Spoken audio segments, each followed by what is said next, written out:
когда вы вырастете, кем вы хотите стать? Например, певцом. Я танцором, потому что я очень хорошо двигаюсь, у меня целых 8 лапок. Я, например, хочу быть бухгалтером. Хочу быть полицией. Полицейским.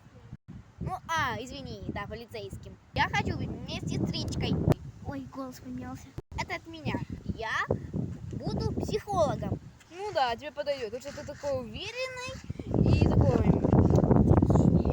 Даешь уверенности. Спасибо. Я умею водить. Курс вождения. Хорошая работа, Лиз. Спасибо. Ладно, что будем делать? Хотя, давайте просто поговорим. Ну, давай. Хотите анекдот? Сидят два мужика, пердят, ничего не делают. Один говорит, ты воняешь, да? Не надо твои эти приколы, потом расскажешь.